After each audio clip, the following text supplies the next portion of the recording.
ఇంకా బాధాకరమైన అంశం ఏంటంటే అసలు 170 టీఎంసీలకు దాదాపు మేము ఏమి చేస్తే బ్రిజేష్ ట్రిబ్యునల్ నడుస్తుంది కదా. దీనిలో ఎట్లుంటుందంటే ఇంకో విషయం అండి, దీన్ని స్పష్టంగా చెప్తున్నాను, మళ్ళీ కన్ఫ్యూజన్ వద్దు. దేశంలో ఒక కొత్త రాష్ట్రం ఏర్పడితే దానికి కొన్ని సంక్రమణలు ఉంటాయి. నీళ్ళెన్ని రావాలి, ఫలాన్ని ఇంత రావాలి, ఫలాన్ని ఇంత రావాలి అని కొన్ని సంక్రమిస్తాయి ఆటోమేటిక్గా. అది ఎస్ఆర్సీ యాక్ట్. భారతదేశంలో ఇనీషియల్గా ఉన్నాయి 14 స్టేట్సే. ఇప్పుడు జమ్మూ కాశ్మీర్ అదేదో వాళ్ళు చేసినారు, కానీ అదర్వైజ్ 15 రాష్ట్రాలు తర్వాత ఏర్పడ్డాయి. వాళ్ళు దాన్ని ఇప్పుడు యూనియన్ టెరిటరీ చేసింది కదా లద్దాఖ్ను. 15 అంటే ఒరిజినల్గా ఉన్నదానికంటే ఇంకో రాష్ట్రం ఎక్కువ కలిపి కొత్త రాష్ట్రాలు వచ్చినాయి. సో వాటికి పద్ధతి ఉంది. ఏ రాష్ట్రం ఏర్పడ్డప్పుడు దానికి ఏదేమి ఇవ్వాలి, హైకోర్టు ఎట్లా, పలాంది ఎట్లా అన్నీ దానికి ఒక చట్టం ఉంది. అవన్నిటిని బుల్డోజ్ చేస్తూ ఇక్కడ ఇయ్యలే. నీళ్ళు ఎన్ని రావాలా, ఫస్ట్ ఛాయిస్ వాళ్ళకి ఇస్తారంటే ఆ రాష్ట్రాలకు ఇస్తారు. ఏ రాష్ట్రాలు అయితే విడిపోయినాయో మీరు మ్యూచువల్ అండర్స్టాండింగ్లో చేసుకోండి అని ఇస్తారు. ఇక్కడ పొసికే కార్యక్రమం కాదు. కాబట్టి మేము ఏం చేసినామంటే 1 ఇయర్ తర్వాత 1 ఇయర్ లోపు ఒకవేళ పరిష్కారం అయితే 2 రాష్ట్రాలు చేసుకోవాలా, లేదా సెంట్రల్ గవర్నమెంటే ఆర్బిట్రేషన్ ద్వారా చెయ్యాలా కూర్చొని. చేయనప్పుడు ఏం చేయాలంటే సుప్రీంకోర్టు పోవాలి. మేము 1 ఇయర్ తర్వాత కేంద్ర ప్రభుత్వానికి అప్పీల్ చేసినాం. సెక్షన్ 3 వేయండి, మాకు కృష్ణా జలాల పునఃపంపిణీ చేయండి. చేస్తే దాన్ని వాళ్ళు ఖాతరు చేయాలి. మేము సుప్రీంకోర్టుకు పోయినాం. సుప్రీంకోర్టు కోపానికి వచ్చింది కేంద్ర ప్రభుత్వం మీద కూడా. ఒక రాష్ట్రం అంటూ ఏర్పడ్డప్పుడు యాక్ట్ ప్రకారం, పార్లమెంట్ యాక్ట్ ప్రకారం వాళ్ళకి రావాల్సిన అన్నీ రావాలి కదా. మరి ఇది కూడా వాళ్ళకి ఏదో తేల్చండి, మీరు తెలుస్తారా లేదంటే అప్పుడు ఆ మంత్రి, ఆయన పేరు షెకావత్ ఉండే కదా, గజేంద్ర సింగ్ షెకావత్, నేను ఢిల్లీ పోయినప్పుడు నన్ను రిక్వెస్ట్ చేసిన ఆయన, భాయ్ సాబ్ మాకు కూడా ఇబ్బంది అవుతుంది, మీరు అది విత్డ్రా చేసుకోండి సుప్రీంకోర్టులో కేసు, మేము సెక్షన్ 3 చేస్తామండి. అప్పటికి 2-3 ఏళ్ళు గడిచిపోయింది, డిలే అవుతా ఉన్నది. నేను పోయినప్పుడు అలా అడుగుతున్నా, పర్సూ చేస్తున్నా, మాట్లాడుతున్నాం, ప్రైమ్ మినిస్టర్ లెటర్స్ ఇచ్చినాం, అన్నీ చేస్తున్నాం.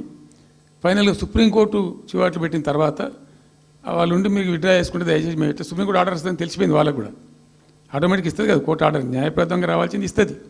కాబట్టి ఎట్లా తప్పేటట్లేదు ఇక కోర్టు ఆర్డర్ ఎందుకని చెప్పి మీరు విత్డ్రా చేసుకోండి భాయ్ సాబ్, మేము ఇచ్చేస్తాం.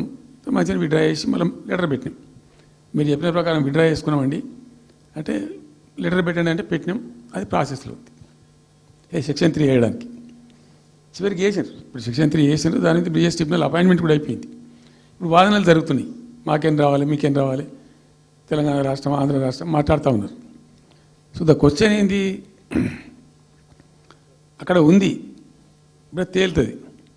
మా ఉద్దేశం ఏంది, 90 టీఎంసీలు అయితే మాకున్నాయి నికరం, మాకు ఎవరు ఇచ్చేది ఏం లేదు, ఎవరు అడుక్కునేది ఏం లేదు. అడిషనల్ ఇంకో 60-70 టీఎంసీ, ఇంకో 70-80 టీఎంసీ కావాలంటే ఎట్లా అంటే ఈ ట్రిబ్యునల్లో వచ్చేటువంటి అధిక వాటా ఏదైతే మనకు ఉంటుందో ఇందులో ఒక గుడ్ సైన్ అని ఈయన బ్రిజేష్ ట్రిబ్యునల్ ఏం చేసిండు, వచ్చిన తర్వాత ఆయన ఒకటి చేసిండు. అంతకుముందు చట్టం ఏముంటుండే, 75% డిపెండబిలిటీ మీదనే నదుల నీళ్ళు కేటాయింపు జరగాలి, 75% డిపెండబిలిటీ మీద. మనకు కృష్ణా జలాలు ఇచ్చినప్పుడు అట్లే ఇచ్చిండ్రు. ఈయన బ్రిజేష్ ట్రిబ్యునల్ వచ్చిన తర్వాత ఈయన ఏం చేసిండంటే 75% బోల్డ్ అండి, మంచి సర్ప్లస్ ఇయర్స్లో చాలా వర్షాలు పడుతున్నాయి, కావాల్సిన నీళ్ళు వస్తున్నాయి, అవి వేస్ట్ అవుతున్నాయి అనవసరంగా, అట్లెందుకు కేటాయింపులు చేసుకుందాం, 65% డిపెండబిలిటీ పెట్టుకుందాం అని చెప్పి పెట్టిండు.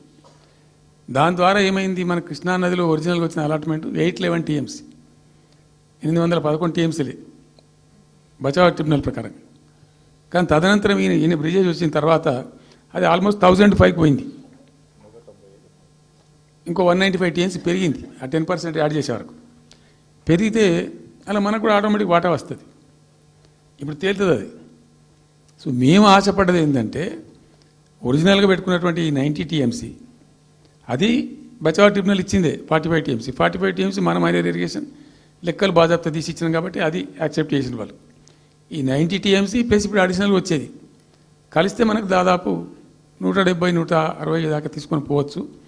కంఫర్టబుల్గా ఉంటాం మనం, ఇక్కడ డ్రింకింగ్ వాటర్ కానీ ఇంకోటి కానీ బాధ లేకుండా ఉంటాం, ఆ జిల్లా సుభిక్షం అవుతుంది అని ఆల్రెడీ పాలమూరు జిల్లాలో తెచ్చుకున్నటువంటి 6.5 లక్షల ఎకరాల ఆయకట్టు ప్లస్ దీనిలో ఒక 7 లక్షలు వస్తుంది పాలమూరు, అంటే 13.5 lakhs పోతుంది. పాలమూరు జిల్లా కాడికి వస్తే నియోజకవర్గానికి 1,00,000 ఎకరాలు వారాలి. అంత కృషించి అంత కునారిల్లి 60 ఏండ్లు ఏడిసి గోసపడ్డ పాలమూరుకు ఒక పెద్ద రిలీఫ్ వస్తుంది దీంతో. మొత్తం జిల్లా టాప్ టు బాటం అంతా కూడా ఒక అద్భుతమైనది ఉంటుంది. గ్రావిటీ వారెక్కడికి గ్రావిటీ వారుతుంది, లిఫ్ట్ వారుతుంది, చాలా అద్భుతంగా ఉంటుందని చెప్పేసి.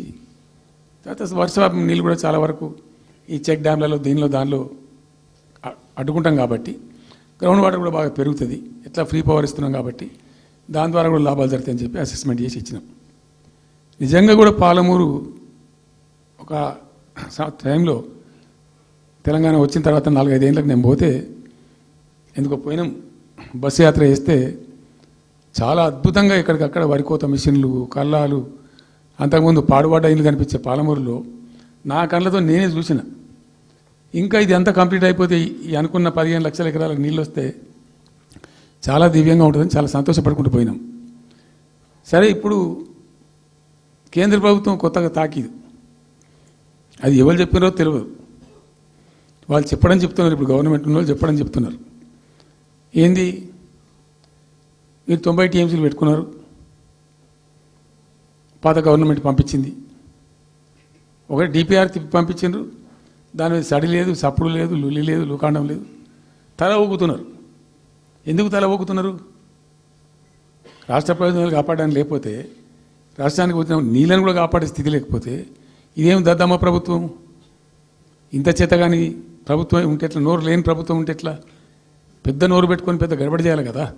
ఒక 10 టీఎంసీలు పోతేనే ఒక్కొక్క రాష్ట్రం ఎక్కడ దగ్గర పోయి కొట్లాడతారు. ఇవాళ మొత్తం డిపిఆర్ఏ పంపించి ప్రాజెక్ట్ని ఆగం చేసే పరిస్థితి వస్తే సప్పుడు లేదు. ఒకటి